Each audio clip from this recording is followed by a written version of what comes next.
Saat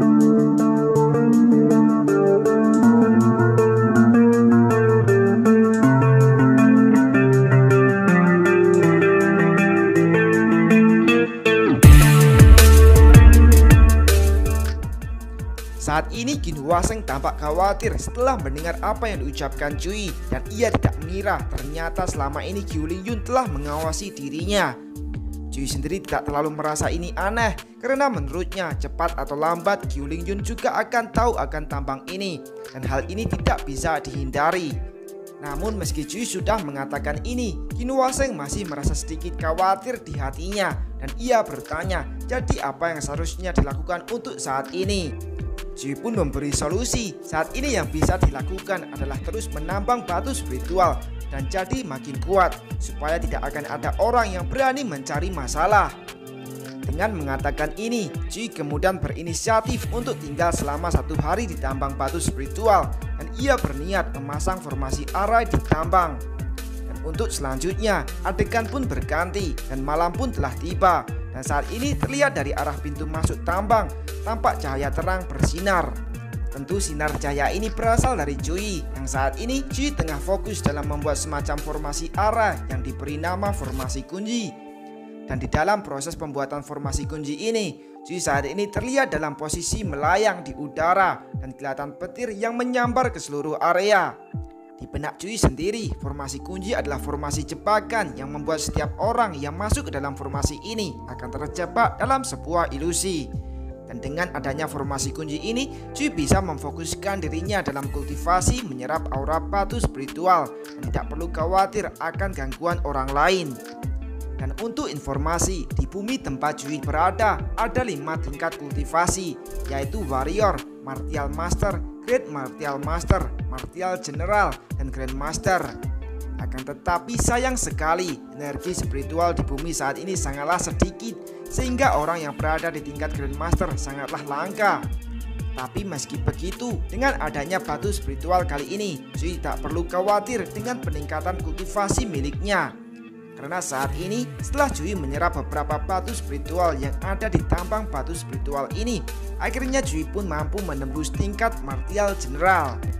Cui sendiri merasa cukup puas dengan peningkatan kultivasinya ini, dan karena urusannya di tambang ini sudah selesai, Cui pun memutuskan untuk pergi. Namun sebelum Cui pergi, Cui teringat akan para muridnya. Jadi Cui lalu mengeluarkan HP-nya dan ia ingin mengirim pesan WA kepada mereka. Pesan yang ingin Cui kirim adalah pesan berupa pertanyaan Cui kepada para muridnya, apakah mereka sudah mengerjakan PR yang telah Cui berikan. Dan beberapa saat kemudian, pesan Cui pun dapat respon dari para muridnya. Tapi respon para murid Cui adalah ketidakmauan mereka untuk mengerjakan PR dari Cui. Cui pun sontak menjadi marah mendapat jawaban dari para muridnya seperti ini. Dan Cui berencana sesampainya ia di kelas, ia akan memberi hukuman pada mereka. Akan tetapi kemarahan Cui tidak berlangsung lama, karena saat ini tiba-tiba Cui mendapat semacam ide di kepalanya. Dengan ide yang ada di kepala Cui ini, Cui lalu mengirim pesan kepada para muridnya bahwa ia telah menemukan guru bahasa Inggris baru serta cantik untuk mereka. Tapi kali ini para murid bukan merespon dengan penuh kegembiraan, melainkan mereka malah tidak percaya karena tidak ada bukti foto untuk membuktikan ucapan Cui.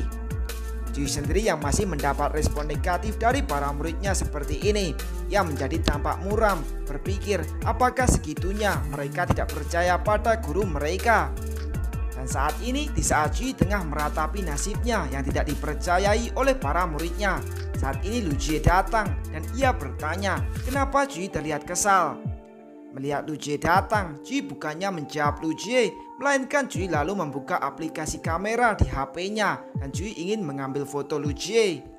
Lu Jie yang menyadari tindakan Cui, Lu Jie kemudian spontan merebut HP Cui dari tangan Cui, sementara ia membiting leher Cui memakai lengannya. Dan untuk adegan selanjutnya, tentunya Cui berusaha untuk mendapatkan HP-nya kembali dari Lu Jie, dan karena ini terjadilah kejar-kejaran antara Cui dan Lu Jie.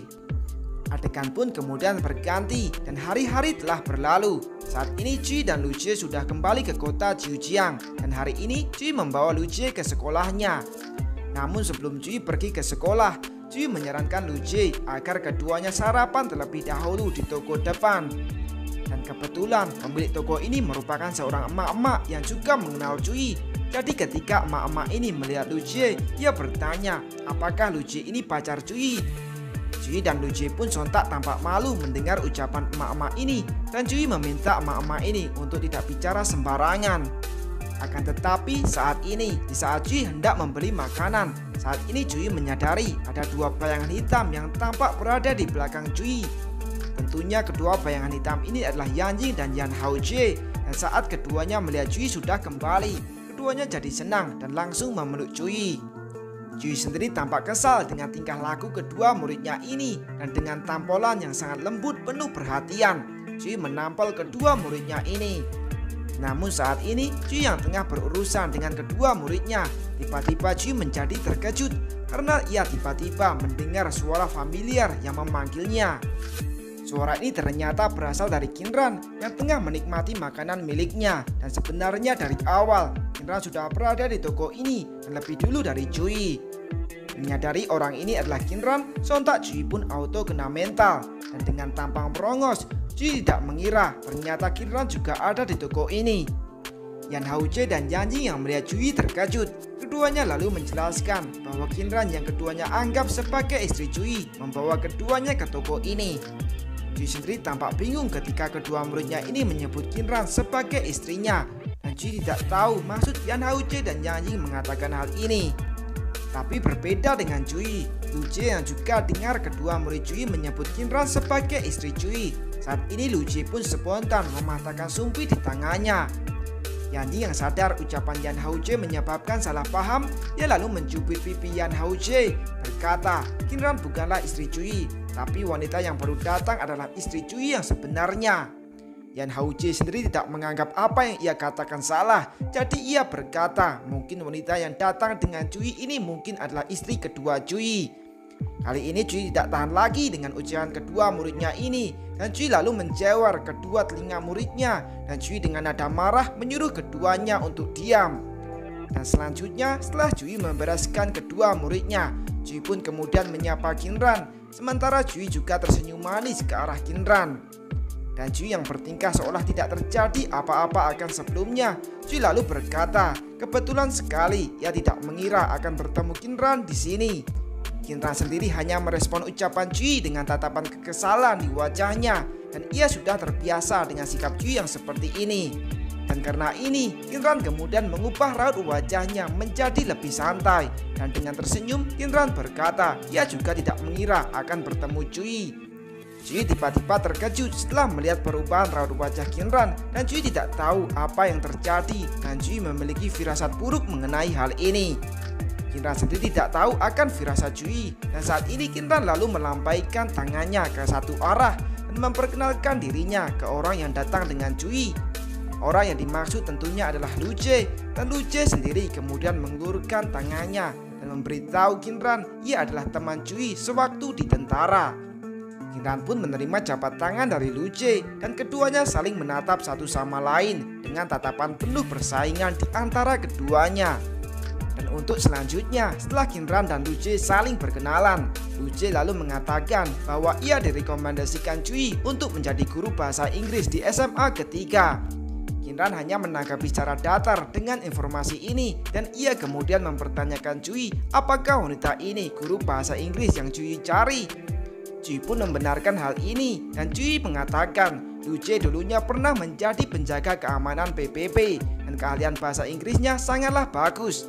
Namun saat ini, di saat Cui tengah menjelaskan tentang kehebatan Lu Jie, tiba-tiba terdengar suara yang berasal dari belakang Cui, dan ini membuat Cui sedikit tertegun. Suara ini ternyata berasal dari Qiao Qingyu dan Feng Wangshui yang datang bersamaan, dan kebetulan keduanya juga tidak mengira akan bertemu Cui dan lainnya di sini.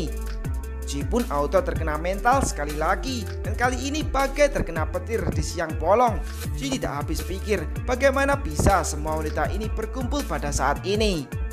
Artikan berikutnya, saat ini para wanita tengah berkumpul bersama sambil memandangi Cui, sedangkan untuk Cui hanya bisa duduk terdiam di tempat. Dan di benak Cui sendiri, Cui saat ini merenung dan memikirkan kebetulan macam apa ini. hingga dirinya kali ini berada di antara kumpulan para wanita ini. Akan tetapi berbeda dengan Cui, saat ini tiba-tiba Yanjing dan Yan Haojie berceloteh bahwa istri pertama, kedua, ketiga, dan keempat Cui akhirnya sudah berkumpul. Feng Wangshui yang sadar akan suasana yang ada, ia lalu membuka topik pembicaraan dan memberitahu pengalamannya ketika ia bersama dengan Cui. Begitu pula dengan Qiao Qingyu. Qiao Qingyu yang tengah makan, ia menceritakan masa kecilnya bersama Cui, dan Cui pernah berkata Cui ingin menikahinya ketika sudah dewasa.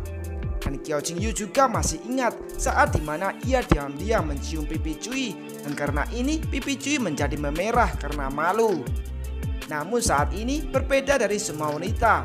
Qingran sendiri tidak ikut membicarakan Cui, melainkan ia tidak habis pikir apakah Qiao Qingyu tidak merasa malu mengatakan ini. Feng Wangshui sendiri tidak merasa aneh dengan ini, dan ia menambahkan Cui memang pria baik, dan seperti apakah wanita beruntung yang bisa bersanding dengan Cui. Dan untuk Cui saat ini hanya bisa tertawa kecil mendengar para wanita ini menggosip tentang dirinya. Dan karena tidak ingin seperti ini terus, Cui kemudian menyuruh para wanita ini menyudahi untuk menggosip tentang dirinya. Dan bukankah mereka masih punya pekerjaan? Sementara mengatakan ini, Cui juga menunjuk ke arah jam tangannya, dan ia ingin meyakinkan para wanita ini akan ucapannya. Dan memang benar, Qingran dan lainnya masih punya pekerjaan yang harus mereka selesaikan. Jadi akhirnya mereka memutuskan untuk menyudahi gosip ini dan pergi. Akan tetapi saat sebelum Qingran dan lainnya hendak pergi, saat ini Lu Jie menyuruh semuanya untuk menunggu sebentar karena ada sesuatu yang ia inginkan. Kali ini Lu Jie ingin menyarankan Qingran dan lainnya untuk membuat grup WA supaya mereka bisa mengenal satu sama lain dan lebih akrab lagi. Adegan selanjutnya, para wanita pun jadi sibuk dengan urusan mereka. Sedangkan Cui saat ini ia hanya duduk diam terpaku di tempat ditemani sunyi yang menderu. Dan saat ini setelah Qingran dan Lu Jie saling menukar kontak nomor, keduanya lalu kembali berjabat tangan dan berharap bisa mengandalkan satu sama lain di masa depan. Dan untuk Cui, dengan apa yang telah ia alami hari ini, saat ini tampangnya jadi seperti kodok. Dan entah kenapa Cui merasa masa depannya akan makin suram setelah hari ini. Adegan pun kemudian berlanjut, dan setelah beberapa saat berlalu, saat ini di depan sekolah SMA ketiga. Lu Jie yang saat ini sudah sampai di sekolah, ia tiba-tiba tampak ragu, dan Lu Jie bergumam apakah ia pantas menjadi seorang guru. Seolah tahu apa yang dipikirkan Lu Jie, Cui lalu menepuk kepala Lu Jie dan ia berkata, tentu Lu Jie pantas menjadi guru, dan Cui yakin muridnya pasti akan menyukai Lu Jie. Lu Jie pun menjadi termotivasi setelah ia mendengar ucapan Cui, dan ia bertekad akan melakukan yang terbaik.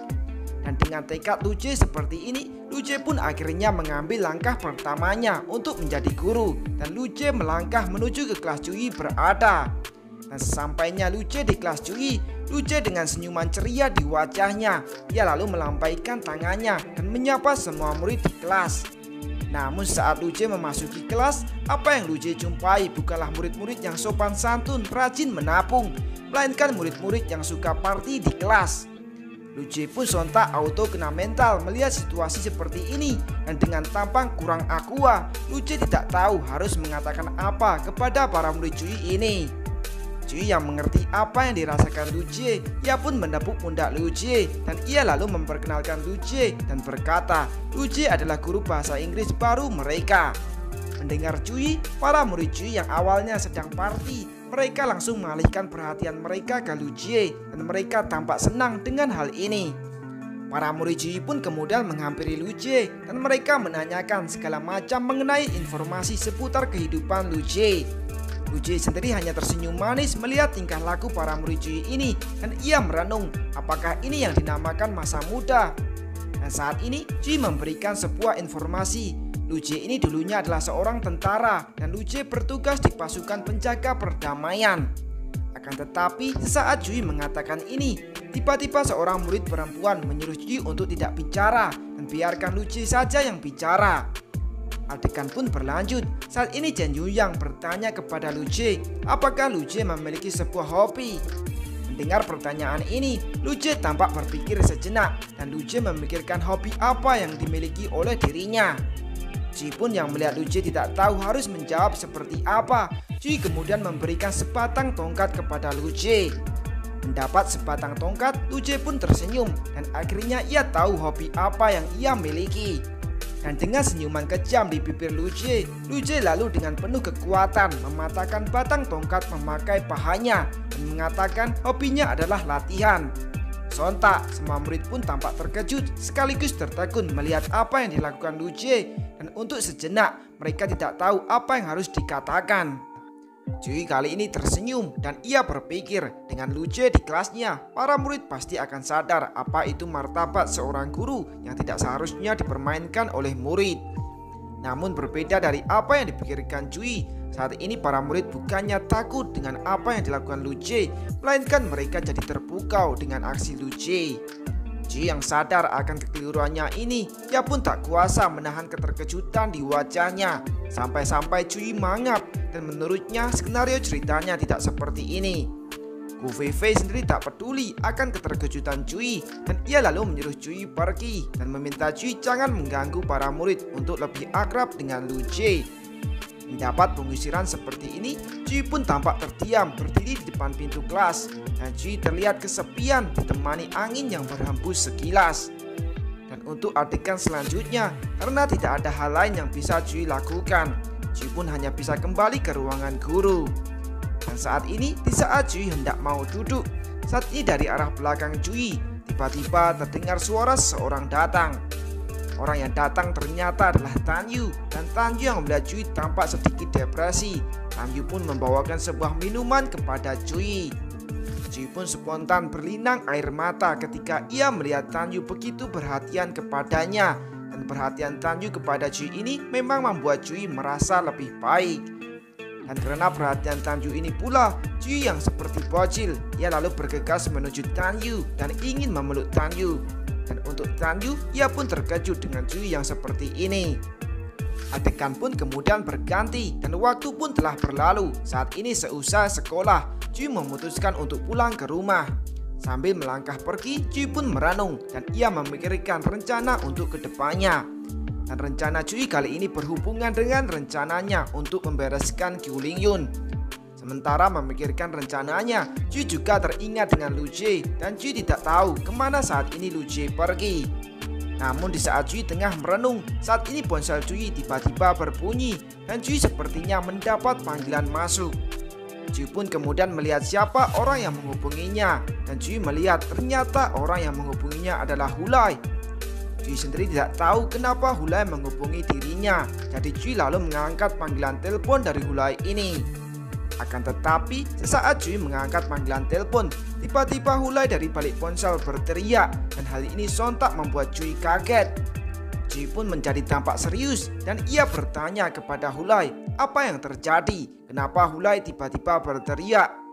Dan saat ini di sisi lain, Hulai yang menelpon Cui, Hulai menjelaskan ia dan lainnya berkelahi dengan murid sekolah lainnya dan membuat mereka masuk rumah sakit. Sontak Cui yang mendengar Hulai, Cui pun menjadi terkejut dan Cui bertanya lagi apakah yang dikatakan Hulai ini sungguhan dan bukan candaan. Hulai sendiri membenarkan perkataannya dan Hulai lalu menceritakan kronologi kejadiannya dan juga mengatakan Lu Jie beserta dua murid Cui juga ikut terlibat. Mendengar penjelasan Hulai, Cui pun auto shock dan ia tidak mengira ternyata Lu Jie dan kedua muridnya bahkan juga ikut terlibat dalam masalah ini. Dan bagi Cui ini adalah masalah serius. Jadi Cui kemudian bertanya lagi kepada Hulai apakah ada korban jiwa dalam insiden ini. Hulai sendiri dari balik ponsel menjawab tidak ada korban jiwa, melainkan hanya ada luka kecil. Cui yang mendengar ini ia pun merasa sedikit lega di hatinya. Dan selanjutnya dengan beberapa informasi tambahan dari Hulai, akhirnya Cui memutuskan untuk pergi ke rumah sakit dan Cui lalu memanggil taksi. Adegan pun berlanjut dan beberapa saat kemudian saat ini di sebuah bangunan rumah sakit. Setelah Cui menaiki taksi, akhirnya Cui telah sampai di rumah sakit dan sampainya di rumah sakit, Cui melihat Hulai yang sudah lebih dulu berada di rumah sakit. Cui yang melihat Hulai, Cui pun langsung memarahi Hulai, tapi pada saat bersamaan Cui juga menoleh ke belakang karena ia merasa ada orang yang mengintipnya. Tahu orang yang mengintipnya adalah Yan Jing dan Yan Haojie, Cui pun langsung menjewer telinga dan juga memarahi kedua muridnya ini. Melihat Cui, Hulai pun meminta Cui untuk berhenti dan Hulai berkata apa yang terjadi tidak seperti yang dipikirkan oleh Cui dan bukan berarti ia dan lainnya salah. Dengan mengatakan ini, Hulai lalu menjelaskan alasan mereka berkelahi, yaitu karena murid SMA Tianfang ingin merebut paksa tempat bermain mereka dan ia serta lainnya tidak terima. Cui yang mendengar penjelasan Hulai, Cui jadi sedikit tertegun, terutama saat mendengar Hulai menyebut SMA Tianfang. Cui tidak tahu siapa ini SMA Tianfang. Melihat ketidaktahuan Cui akan SMA Tianfang, Hulai pun memberitahu Cui SMA Tianfang adalah sekolah swasta yang diinvestasikan oleh Tianfang International. Mendengar nama Tianfang International, Cui sedikit merenung dan ia tahu Tianfang International ini milik Qiu Lingyun. Namun tidak cukup sampai di sini, Hulai juga berkata alasan mereka bertarung juga karena pihak lain mengatakan hal buruk mengenai Cui, berkata Cui adalah sampah. Kali ini Cui pun menjadi bingung, kenapa murid SMA Tianfang malah menghina dirinya? Apakah murid SMA Tianfang mengenal dirinya?